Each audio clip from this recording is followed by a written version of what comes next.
श्री गुरुदेव दत्त। నమస్తే, welcome to Suman TV. నేను పద్మిని. ప్రస్తుతంతో పాటు శ్రీ చక్రదత్త శ్రీపాద శ్రీ సాయి పీఠం వ్యవస్థాపకురాలు శ్రీమతి శ్రీ లలిత గారు మనతో పాటు ఉన్నారు. మాట్లాడదామమ్మా. నమస్తే అమ్మా. జై గురుదత్త. జై గురుదత్త. ఎలా ఉన్నారు? బాగున్నాను. అమ్మా, ముందుగా మీకు మాఘ పూర్ణిమ శుభాకాంక్షలు. శ్రీమాత్రే నమః. జై గురుదత్త. మాఘ పూర్ణిమ చాలా చాలా విశేషవంతమైనటువంటి పూర్ణిమ అని చెప్పుకోవచ్చు. ఎందుకంటే లలితాదేవి ఉద్భవించినటువంటి రోజు, ఆవిర్భవించినటువంటి రోజు. అయితే లలితా అమ్మవారి గురించి ఖచ్చితంగా మీరు మాట్లాడాలి. బాలా త్రిపుర సుందరిని మీరు ప్రతిష్ఠించబోతున్నారు.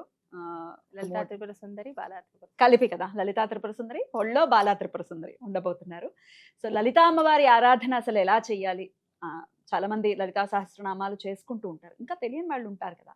లలిత అమ్మని ఎలా ఆరాధించాలి, లలితా సహస్రనామం చదవలేని వాళ్ళ పరిస్థితి ఏమిటి, మరి ఎట్లా దగ్గర అవ్వాలి? ఎందుకంటే లలితా సహస్రనామం గురించి విన్నప్పుడు తప్పులు మాత్రం ఎటువంటి పరిస్థితుల్లో చదవకూడదు అని ఫస్ట్ అండ్ ఫార్మోస్ట్ గా ఫస్ట్ అదే చెప్తారు కదా. భయం వేస్తుంది, అమ్మో తప్పులు చదవకూడదేమో భయం వేస్తుంది అనమాట. సో ఇవన్నీ ఒక్కసారి చెప్పండి, లలితాదేవికి ఎలా దగ్గర అవ్వాలి? లలితాదేవి ఆవిర్భావం. ఆవిడ చిదగ్నికుండ సంభూత, చిదగ్ని కుండం నుంచి ఆవిడ ఉద్భవించింది. అయితే ఏ దేవుడినైనా సరే, మనం ఏ దేవతను ఆరాధించినా కూడా ముందుగా పాదాల నుంచి వెళ్తాం వర్ణించుకుంటూ. ముందు పాదాలు, ఆ తర్వాత ఒక్కొక్క భాగం పైకి. పూజలో కూడా అంతే కదా. అంతే కదా. కానీ లలితాదేవి దగ్గర అవును, మొదట శిరస్సు నుంచి మొదలవుతుంది. ఎందుకంటే ఆవిడ చిదగ్ని కుండం నుంచి బయటకు వచ్చింది కదా. అవును. అందుకని లలితా సహస్రనామాలు మీరు చూసినట్లయితే గనక మొదటిగా అమ్మ శిరస్సు నుంచి పాదం వరకు వర్ణన ఉంటుంది. అయితే మనం లలితా సహస్రనామాలు అన్ని చదవలేకపోయినా కూడా అమ్మని ఎలా పిలుస్తాం? మా అమ్మ అని పిలుస్తాం కదా ప్రేమగా. మీకు వచ్చిన నామంతోనే పిలవండి. మొదటి నామం శ్రీమాత, అమ్మా శ్రీమాత అని పిలవండి. శ్రీమాత్రే నమః అనండి, చాలు.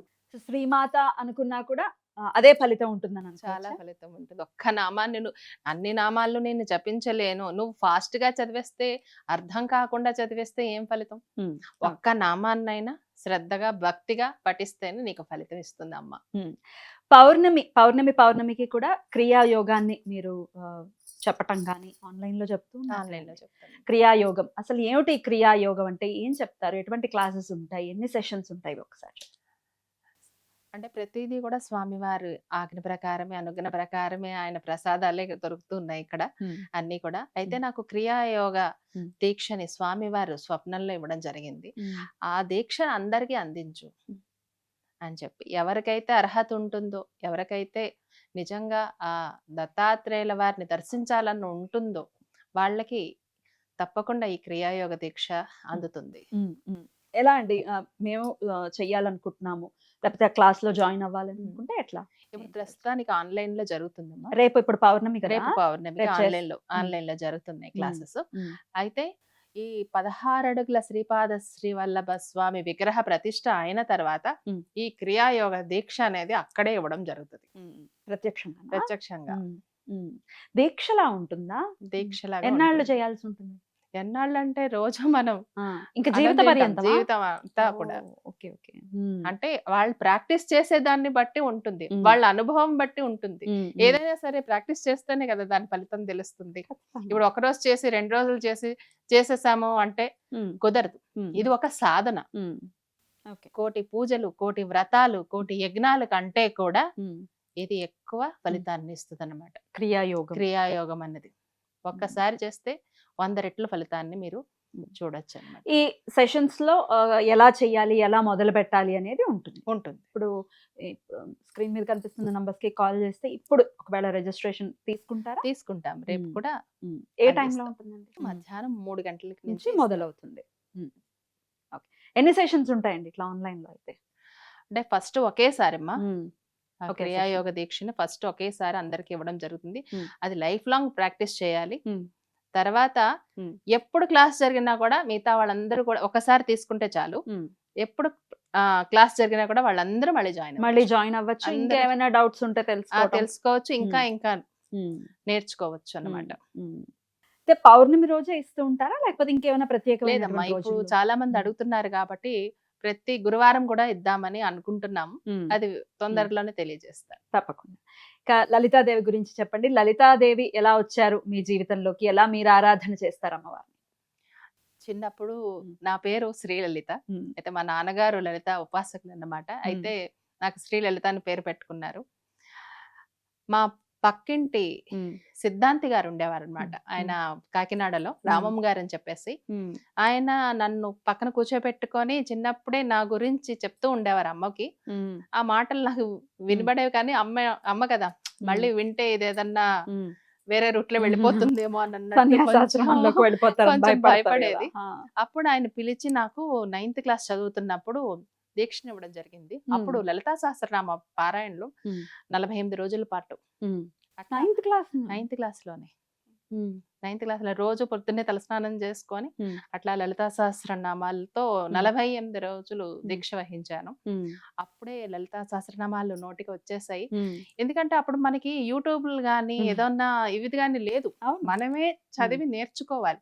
అది నేర్చుకునేటప్పుడు నాకు ఎలా ఉండేదంటే ఇది తప్పు పలకకూడదు, ఇది నేర్చుకోవాలి అన్నట్టు అట్లా పూజ రూమ్ లోని చిన్నప్పటి నుంచి నాకు ప్రతి దైవము నాతో మాట్లాడుతున్నట్టు అనిపించేది. అలా నేను అమ్మ దగ్గరే కూర్చొని నాకు నేర్పించమ్మా, నాకు రాదు అని చెప్పి ఒక్కొక్క మాటని అలా పలుకుతూ 3 గంటల సేపు అట్లానే పూజా రూమ్ లో కూర్చుని పోయేదాన్ని అన్నమాట. అట్లాగా అమ్మ నేర్పించారు. అమ్మే నేర్పించింది. సో అప్పటి నుంచి కంటిన్యూగా చేస్తూ ఉంటారు. అప్పటి నుంచి ఎప్పుడు కూడా లలితా సహస్రనామం అనేది వదలను. ఆ లలితా పరమేశ్వరే నాకు ఈ గురువుని ప్రసాదించింది. దత్తాత్రేయుల వారి రూపంలో శ్రీపాద శ్రీ వల్లభ స్వామి ఆ లలితా త్రిపుర సుందరికి భేదం లేదని నేను తెలుసుకున్నాను. ఇద్దరు ఒకటే. ఇప్పుడు కూడా షోడశ కళా ప్రపూర్ణి ఆ అమ్మవారు. దత్తాత్రేయుల వారి షోడశ అవతారాల్లో కూడా ప్రతిది పౌర్ణమి రోజు అవతారం తీసుకున్నారు. ఇప్పుడు లలితాదేవికి ఎట్లా పౌర్ణమి విశేషమో అట్లా దత్తాత్రేయుల వారికి కూడా పౌర్ణమి అనేది విశేషం. మార్గశీర్ష మాసంలో అది జరుగుతుంది. మళ్ళీ ఇక్కడ మాఘమాసంలో లలితాదేవి ఆవిర్భావం అనేది మనం చూస్తూ ఉంటాం. అద్భుతం అండి. అయితే మీరు అన్నట్టుగా లలితా సహస్రనామాలు ఎంత గురుముఖతగా తీసుకోవాలి, మీరు అలాగే తీసుకున్నాను. గురుముఖతగా ఇప్పుడు గురుముఖతగానే తీసుకోవాలి, కానీ యూట్యూబ్ లో ప్లే అవుతుంటే నేర్చేసుకోవటం ఇట్లాంటివి కూడా చేస్తున్నారు. దీన్ని ఎలా చూడలేదమ్మా? తప్పులేదు. అమ్మని ఎలా పిలిచినా పలుకుతుంది కదా. నేర్చుకోవాలన్న తపన, అమ్మని పిలవాలనే తపన, అది నేర్చుకోవాలన్న తపన ఉన్నప్పుడు ఆ తప్పులున్నా కూడా అమ్మ సరిదిద్దుతుంది. ఫస్ట్ తప్పులు చదివినా కూడా మళ్ళీ చదవగా ఒక రోజు కరెక్ట్ గా పలుకుతాము. అందుకని నేర్చుకోండి అందరూ కూడా. తప్పులు చదువుతామన్న భావనతోనే, భయంతోనే అసలు దాని జోలికి వెళ్లకుండా ఉండే వాళ్ళు కూడా ఉంటారు. అమ్మో తప్పులు వస్తాయేమో, తప్పులు చదివితే శిక్ష పడుతుందేమో, శిక్షిస్తుందేమో అమ్మవారు అనే భావనలో ఉంటారు. అందుకని అసలు దగ్గర అవడానికే వెళ్లకుండా ఉంటే బెటర్ కదా అని అనుకుంటూ ఉంటారు. కాదు, ఖచ్చితంగా సరి చేస్తుంది అమ్మ. సరి చేస్తుంది. అద్భుతం. లలితా సహస్రనామాన్ని అసలు ఎటువంటి కామ్యార్థం చేసుకోవాలంటే ఏం చెప్తారు? ఎటువంటి కామ్యార్థాలని కాదు, అన్నిట్లకి అమ్మే. అసలు లలితా సహస్రనామాలకి మించినది లేదు అంటారు. ఎందుకంటే అమ్మవారే స్వయంగా వాగ్దేవతల చేత రాయించిన సహస్రనామాలు కదా. ఎన్నో పాపాలు నువ్వు అంటే మళ్ళీ ఇలాంటి పాపాలు చేసి మళ్ళీ లలితా సహస్రనామం చదవమని కాదు, ఉద్దేశం కాదు. అట్లాంటి ఘోరమైన పాపాలు చేసినప్పుడు కూడా ఈ లలితా సహస్రనామాల వల్ల అవన్నీ కూడా పటాపంచలు అయిపోతాయి. అద్భుతం అండి. చాలా చక్కగా తెలియజేశారు. పౌర్ణమి, రేపటి పౌర్ణమిని ప్రతి ఒక్కరూ కూడా వినియోగించుకుని, అలాగే క్రియాయోగానికి సంబంధించినటువంటి సెషన్స్ కూడా జరగబోతున్నాయి కాబట్టి మరి జాయిన్ అవ్వాలి అనుకునే వాళ్ళు స్క్రీన్ మీద కనిపిస్తున్నటువంటి నంబర్స్ కి కాంటాక్ట్ చేయండి. చాలా చాలా కృతజ్ఞతలమ్మా. నమస్తే. జై గురుదత్త. శ్రీ గురుదత్త. శ్రీమాత్రే నమః.